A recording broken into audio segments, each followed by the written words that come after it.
Би өөрийг ч ойлгож байна. Мэдээж хүн залуу байх тусмаа илүү амбицтай, амжилтанд хүрэхийг хүсдэг. Бага залуу наснасаа л мөнгө олж, аав ээжийнхээ ачийг хариулж, Монголын нөхцөлд сайхан амьдрмаар байгаа. Би ч гэсэн өөрөө бүхэл зүйлийг хийж үзсэн. Хүний доор ажиллаж үзсэн, өөрийнхөө хувийн зүйлийг хийж үзсэн, барааж зарж үзсэн. Гэхдээ ямар ч тач өөрийнхөө анхны цалинг 16 настайдаа 250 мянган төгрөг авч ирсэн. 26 наснда анхныхаа нэг дор том цалин 20 сая төгрөгөөр авч ирсэн. Би 29 наснда анхныхаа тэр бүн дөрөвний борлуулалтыг хийж үзсэн. За үүнээс цааш 33 наснда яг өөрийнхөө цэвэр ашиг 1 сая долларыг хийж үзсэн баг. Тэгэд би энэ зүйлээс нэг л зүйлийг ойлгосон. Амжилт гэдэг бол ерөөсөө олон жижиг шийдвэр гаргалтуудын үр дүнд бий болдог зүйл байна. Амжилтыг очдог цэг биш, явдаг зүг гэж харвал илүү ондог. Өнөөдөр би өөрт чинь урт хугацаанд тогтвортой амжилттай байх талаар өөрийнхөө хувийн 5 зарчмыг хуваалцъя. Магадгүй эдгээр зарчмыг та эртнээс ойлгож чадах юм бол Монголд ч гэсэн бага залуу наснаас хүн 20-од наснаас амжилтанд хүрч бизнес эрхэлж сайхан амьдарч болох юм байна гэсэн итгэлийг өгөө зогсохгүй. Танд маш их хэмжээний цаг хугацаа, энерги, мөнгийг тань хэмжиж өгөх байх. Миний хуваалцах эхний дүрм. Таны хамгийн сайн найз бол ялагдал. Хүмүүс алдахаас их айдаг. Ялангуяа Монголын нөхцөлд хүмүүс унсан хүнээ маш их дэвсэлдэг. Унсан хүмүүсийн алдааг нь байнгын сануулж өөртөө үргэлж алдаагаар нь тэр хүнийг овоглож явдаг.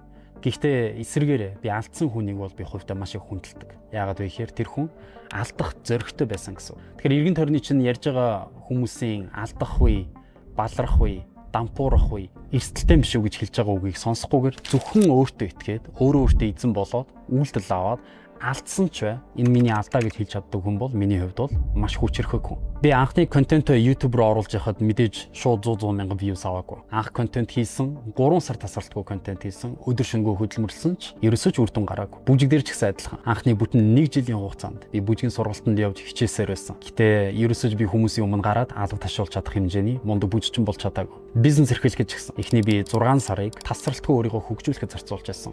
Гэхдээ тэр бүх уналтууд маань миний өнөөдрийн төөгөг босгосон суур болсон баг. Тэгэхээр ихэнх хүмүүс би алдахгүй зөвхөн ментор чиглүүлэгч багш авчий л та. Тэгэх юм бол би цаг хожих юм биш үү гэж боддог. Гэхдээ эсэргээр таны алдаа чинь таны хамгийн сайн багш буюу юун дээр алдаж болохгүй вэ гэдгийг зааж өгдөг зүйл байдаг. Бүр даалт ухамсарт чинь програмчлагдах төвшөнд ингэвэл алддсан байх шүү. Ингэвэл би зөв онох юм байна гэдгийг чинь зааж өгдөг. Ганцхан зүйл бол өөрөө алдаа. Тэгэхээр алдаа гэдэг бол яг л амжилтын зоосны нөгөө талаа гэсэн үг.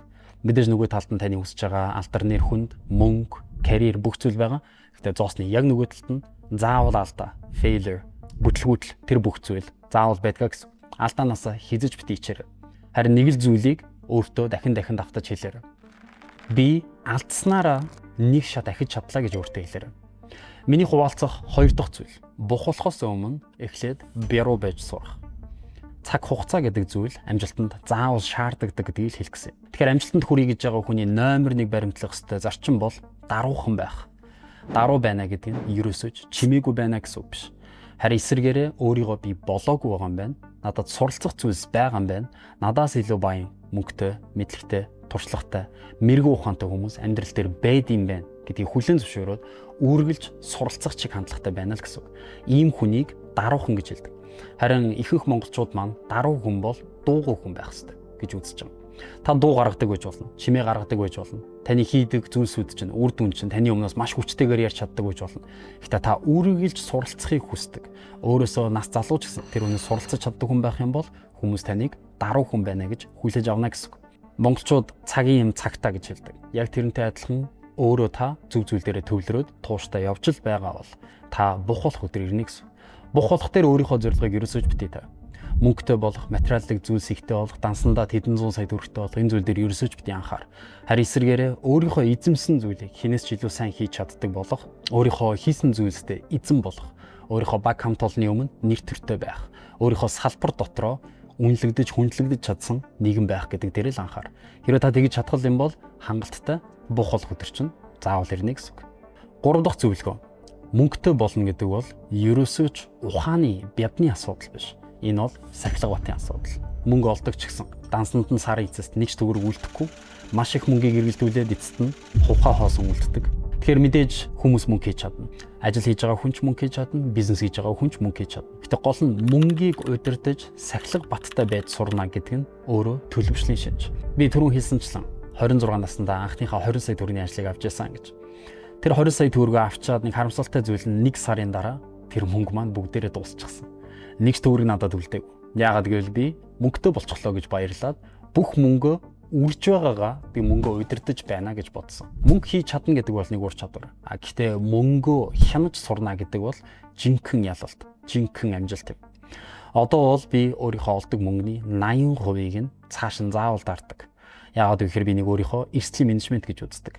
Магадгүй өдөр болгон би мөнгө олохгүй гэж магадгүй. Тийм учраас би үргэлж эрсдлийн сан болгож олж байгаа мөнгөнийхөө 80%-ийг нь цааш нь хүрэхгүй газар далт хийдгээ гэсэн үг. Тэгэхээр энэчнээс миний хэлэх зүйл бол мэдээж бизнесийг амжилттай босгоно гэдэг бол өөрөө системийн асуудал. Үүнтэй адилхан мөнгөө удирдах сурна гэдэг бол мөн л системийн асуудал юм. 50,000 төгрөг олсон ч 10,000 төгрөгийг нь далт хийж чадах ухаан гэдэг л хүнийг урт хугацаанд баяжуулдаг.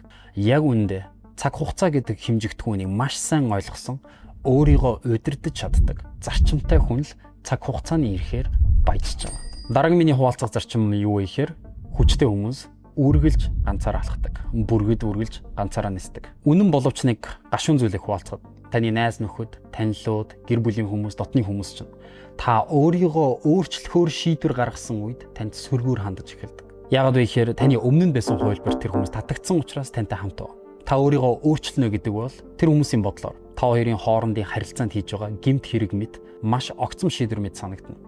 Та өөрөө ямар хүн байна? Та яг л тийм хүмүүсийг өөртөө татах болно. Тэгэхээр өмнө нь та ямар хүн байсан? Та өөртөө яг л адилхан хүмүүсийг өөртөө татсан гэсэн үг.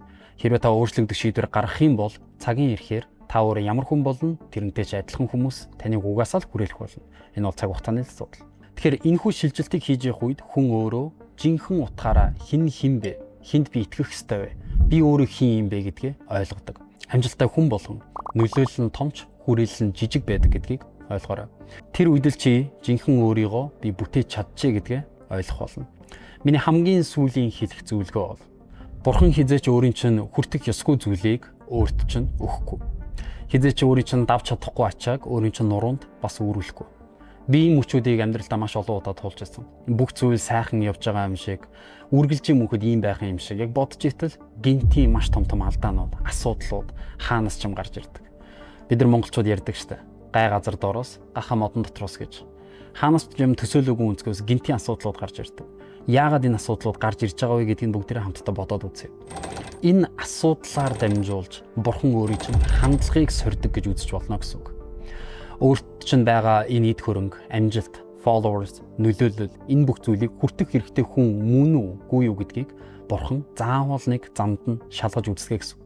Тэр үед л чи өөрөөсөө алдаагаа хайж дахиж босож ирж чадах юм бол энэ зүйлийг жинхэнэ утгаар нь өөрийн болгож авна.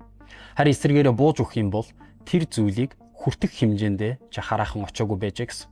Магадгүй миний энэ яриа өөрийн чинь хувьд followers дээр бууж болно. Эсвэл мөнгөн дээр бууж болно. Эсвэл хүрээлэл дээр бууж болно. Эсвэл эрх мэдэл, амжилтан дээр бууж болно. Тэгэхээр энэчнээс дүгнэх юм бол амжилт гэдэг бол очдог цэг биш, харин явдаг зүг гэдгийг л ойлгоорой. Энэ амжилт гэдэг бол өөр амьдралын хэм маяг. Юу ч хийсэн бай. Итгэлтэй, тууштай, төвчээртэйгээр хийсээр бай. Хэрвээ та өөрөө бууж өгөхгүй л бол та ялагдах ямар ч боломжгүй. Би өөрийг чинь ойлгож байна. Хэрвээ та энэ видеог энэ хүртэл үзсэн бол та мэдээж амжилтыг тэр чинээгээрээ хүсэж хайж ирж байгаа хүн байж таар. Гэхдээ нэг зүйл нь та аль хэдийн өөрчлөгдөд эхэлсэн байгаагаа анзаарч байна. Тэгэхээр төгсгөлд нь би танаас асуух дахин нэг асуулт байна. Та энэ бичлэгийг үзээд өнөөдрөөс эхлэн ямар шийдвэр гаргах гэж байна?